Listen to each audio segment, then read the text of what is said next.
Hi, folks. You're with Tacitus today at your Pushback channel, and thank you for joining this radio live stream.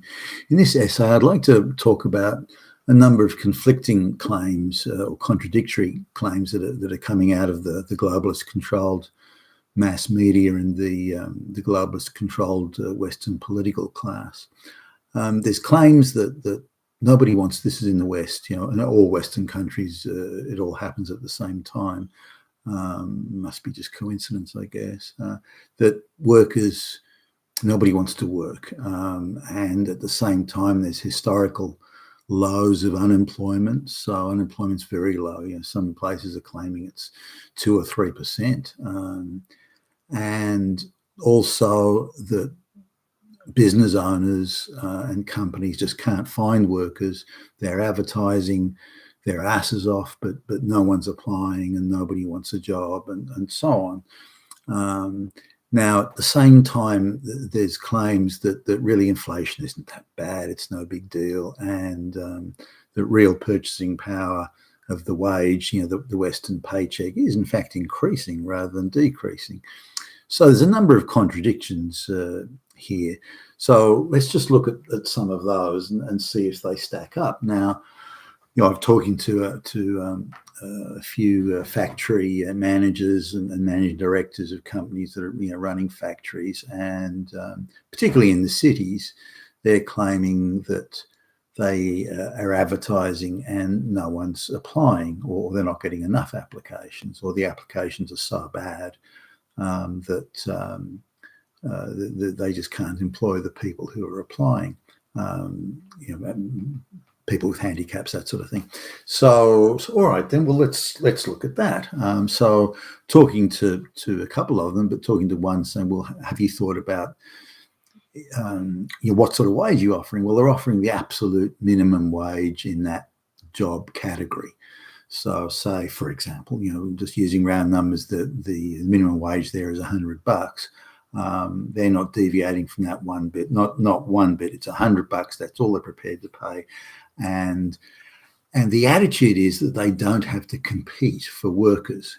So the idea of offering $110 or $100 plus a fully kitted out tea room with breakfast, lunch, and dinner, and something extra that's going to swing it and get the employees on board. Maybe a shuttle bus service or something like that. So anything to add. So it's $100 and that's it. We're not going to add a thing. Not $101, not $102, nothing at all. If no one applies, then it's their fault, and I don't have to go out chasing or changing anything or increasing wages or offering a better deal to get the workers. Now, there was a time not long ago when it was viewed as that's how it is. If you can't get workers at $100, then you offer, $105 or $110 and so on. And then at some point, people are going to start applying, and then you can employ them. So, but this is not what these CEOs are prepared to do. They think they shouldn't have to do it.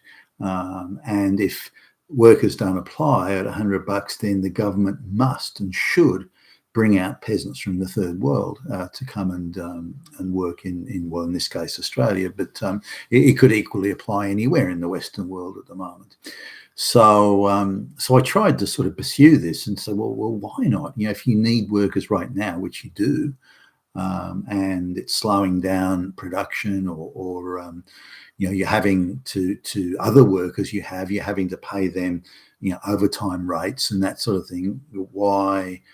Why don't you pay a bit more and get those workers that you need? No, not prepared to do it. So it's almost a cutting off the nose to spite the face sort of thing, and they just point blank refuse to pay anymore. Now, not every employer is in that boat. Some are prepared to add it, but not very many. In fact, few. I struggled to find any, but I heard about some that supposedly do it.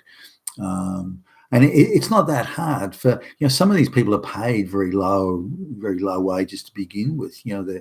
they're paid really, ballpark the average wage or less. So giving them 10% extra is almost nothing, or 5% extra, but it can be the difference. Now, also, some of these people at those sort of wages are leading quite wretched lives, and so unless your factory is near a major transport hub, then it's difficult for these people to get to work. Some of them can't afford to run cars, or because of the wretched existence they live, maybe they've lost their license, that sort of thing. So there can be other things done to assist them in, say, getting to work.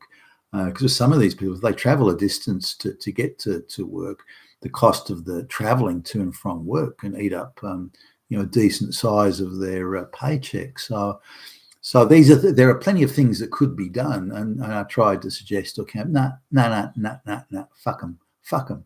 Yeah, if they won't work for that wages, they can all get lost. So it's hardly a helpful attitude. But more importantly is this idea of having to compete. It's a marketplace. If you can get workers at this price, pay a higher price.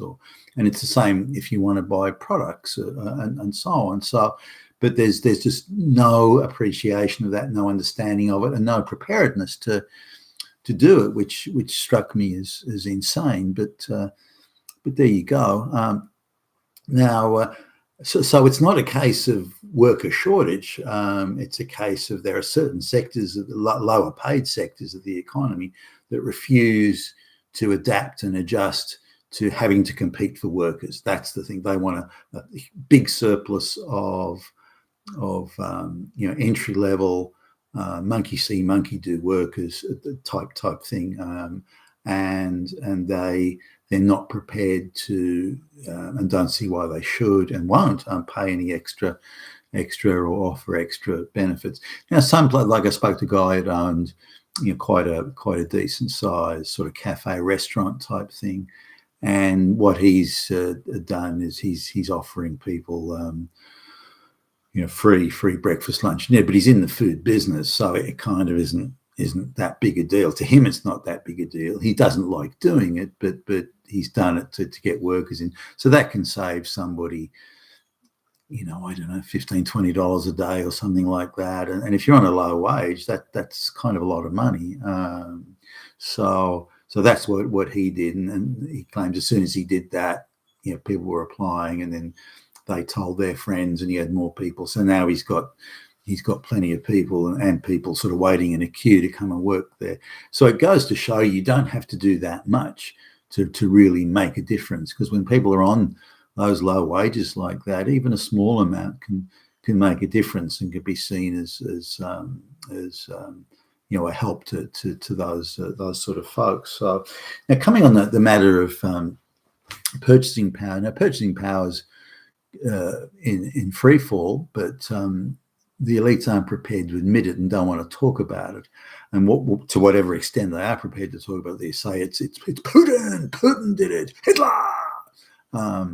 Now, the reality is that all the price rises are due to gross and absolute incompetence, mismanagement, and purposeful destruction of the Western economies. From an economic point of view, the elites want to move away from a market-based economy, because when you're competing in the markets, there's uncertainty for them.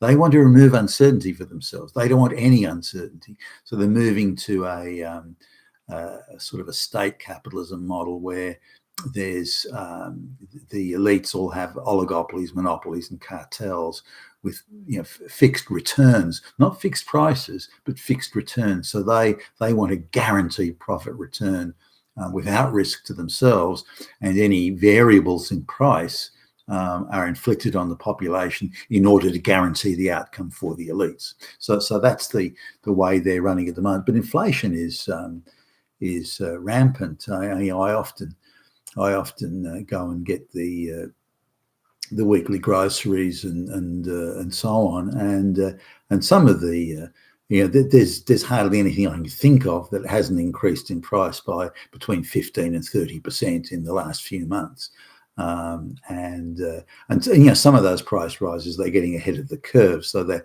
speculating there's going to be only one opportunity to really pad it out, pad the profit out.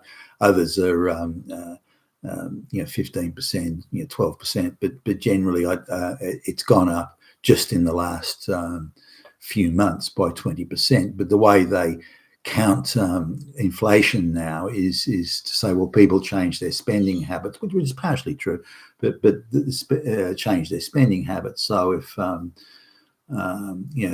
cornflakes go up by 20% in price this month, then people will buy rice flakes. But then if the next month rice flakes go up, people will buy bran flakes and so on. So they claim that people change, and to some extent that's true, they change their spending habits based on what might be the cheapest. So they're saying, well, even though rice flakes went up by 20% this month, it's not inflationary because people instead bought bran flakes or bought something else.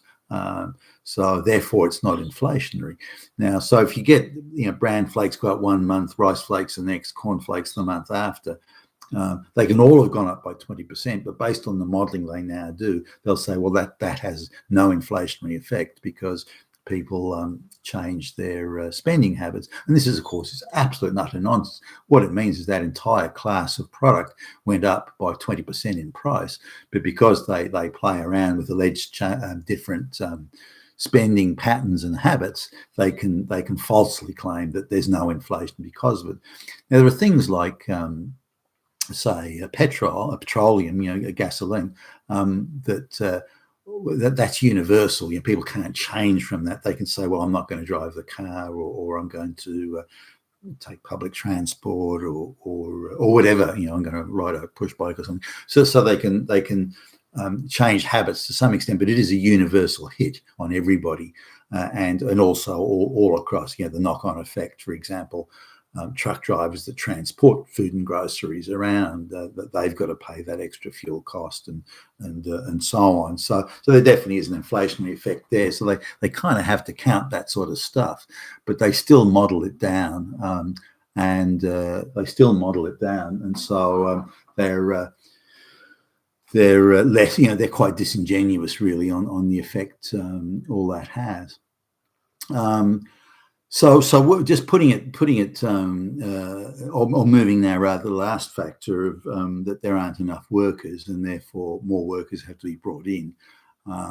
There are plenty of workers. There's no shortage of workers at all, but the employment that's being offered to most people, particularly in areas like casual nursing and health, hospitality industry, hotels, cafes, and food delivery, like pizza delivery and so on. The jobs being offered there are very uncertain, with extremely variable hours. So people are now on a government benefit of some sort, which is reliable, fixed. It arrives at a certain time. It's a certain amount of money. You can plan around it. But as soon as they take a job, even if it's for one day or something, as soon as they take a job at any of these places, then they lose their government benefit entirely. The whole lot's gone.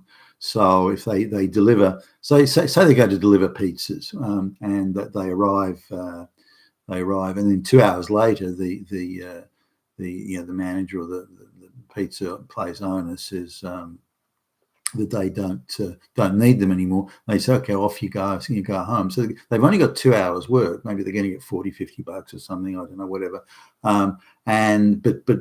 But maybe there's no work the next day, or even for the rest of that week, or so there's no agreed fixed hours or minimum hours at a fixed rate.